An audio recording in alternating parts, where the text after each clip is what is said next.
Yo everyone, and welcome back to my channel. So today I'm going to be sharing with you guys how I fixed my dry, dehydrated, cracked and damaged skin after a month of fasting and turned it into this beautiful, stunning, moisturized, hydrated, glowy look. So the first thing that I used was this cleanser from the brand called Tiam, which is the Snail and Azulene low pH cleanser. It's a mildly runny and mildly foaming cleanser which balances the skin's pH levels. It contains Azulene and Snail mucin to soothe, repair and strengthen the skin's barrier. It also contains panthenol, which is known to help as a moisturizer for the skin so that you get no dryness or a tight feeling once you've washed your face.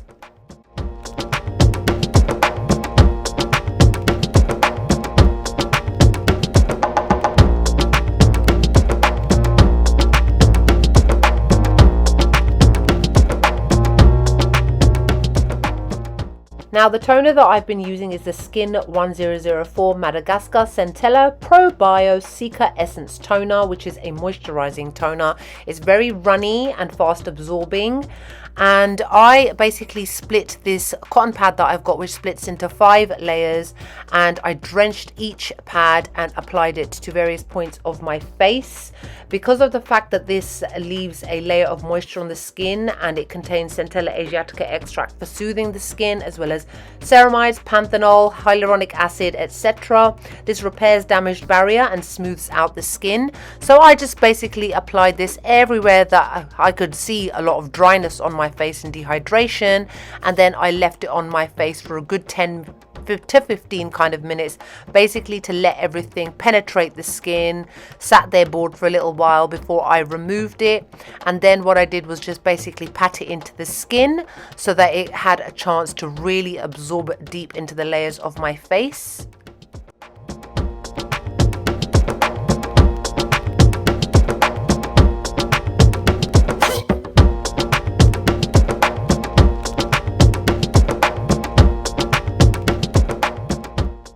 Next up is the KAHI Wrinkle Bounce Collagen Mist Ampoule, which is very popular. It contains 86.5% collagen extract, which is known for anti-aging, firming the skin, and 9 types of hyaluronic acid.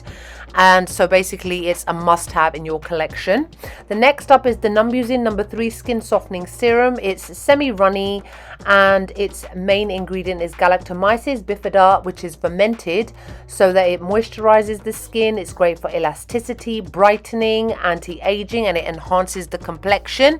It doesn't sink into the skin straight away, which is quite good because basically it means that you can take your time really kind of blending it into the skin so that it super absorbs, as well as the layers that have been placed underneath, giving everything a chance to kind of settle in.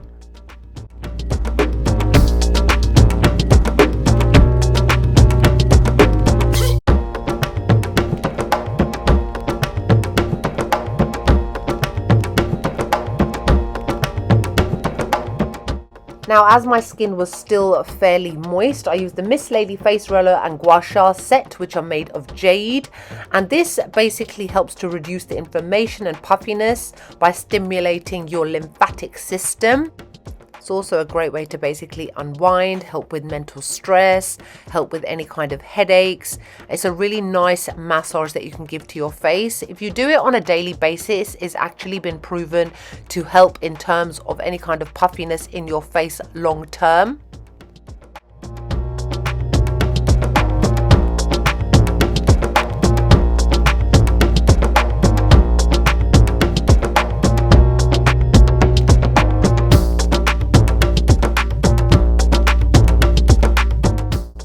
Next up is obviously a moisturizer. This is the Isntree Yam Root Vegan Milk Cream. It's a lightweight and fast absorbing, nourishing concentrated moisturizer. It contains 57% yam root extract for deep hydration. It's got a really nice buttery kind of texture.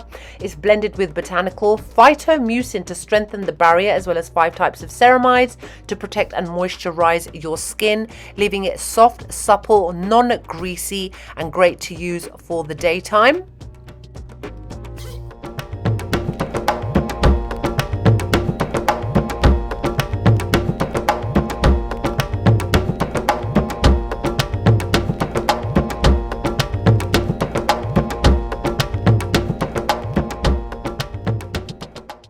Final part of your daytime skincare routine is obviously some SPF. This is the Skin 1004 Madagascar Centella F. It's sunscreen SPF 50 PA quadruple plus.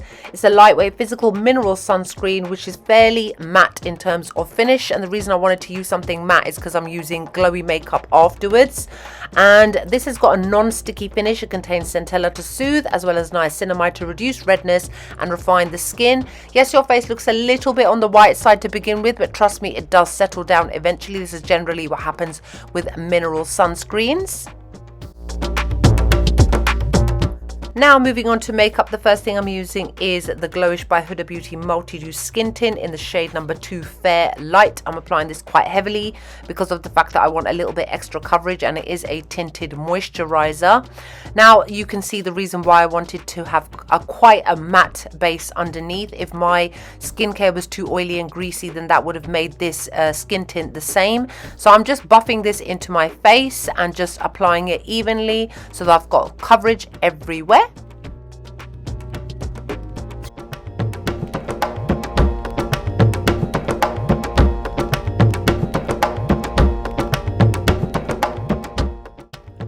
Next up, I'm using the GloWish by Huda Beauty Bright Light Sheer Concealer in the shade number 4 Light Medium, which is, yes, a little bit on the deep side for me, but it's fine because it blends in and matches everything.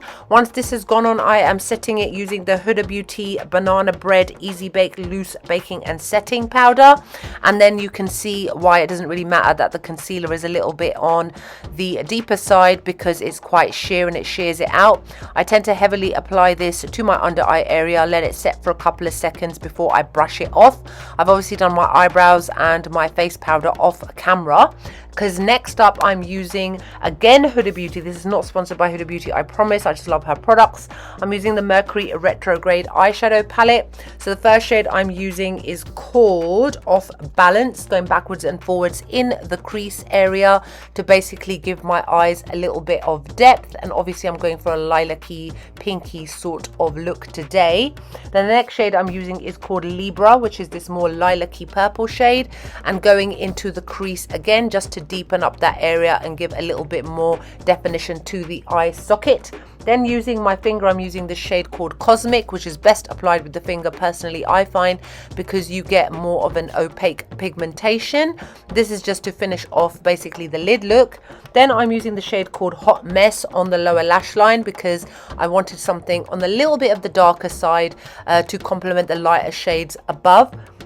Then on the tear duct, I'm using the shade called Supermoon, which does come off in pieces, so be careful with the rest of your makeup. So I'm just layering this up onto my tear duct area just to basically make that eye area pop and shine. And that's my eyes done, and I did the rest off camera. Now I'm using again the GloWish Soft Radiance Bronzing Powder in the shade number 2 Medium to basically contour my face, give my face a little bit more of definition, stop it looking so flat after using one color all over my face. And then I am moving on to blush, and I'm using the GloWish Vegan Cheeky Blush in the shade called Milky Rose, which is a lovely pale pink color. And then for highlight, I'm using Rare Beauty's highlighter in Exhilarate, which I am still baffled this day as to how high shine this is. I absolutely love it. Beautiful kind of champagne-y golden shade, great for medium skin tones. It looks absolutely stunning. And then I highlight my Cupid's bow as I always do. This is just a me thing. You don't have to do the same. It's up to you, obviously. Now I'm using Huda Beauty's lip contour in the shade Sandy Beige, which is a really nice kind of neutral pale brown shade, which I think every brown girl should really have in their collection, as it really kind of changes up your lip look, if that makes sense, because it works well with most lip colors. And I do slightly overline my top lip just for symmetry, to be honest. Now the lipstick I'm using is Too Faced Empower Cream Lipstick in the shade Chocolate Strawberry. Absolutely love this shade, you guys. As you can see, the contrast between the lipstick and the lip liner, it makes sense as to how I make it kind of my own but still make it very nice and wearable. And that's it for my skincare and look today. Hope you guys enjoyed the video. Like, comment, make sure you subscribe to my channel, and I'll see you all soon. Bye.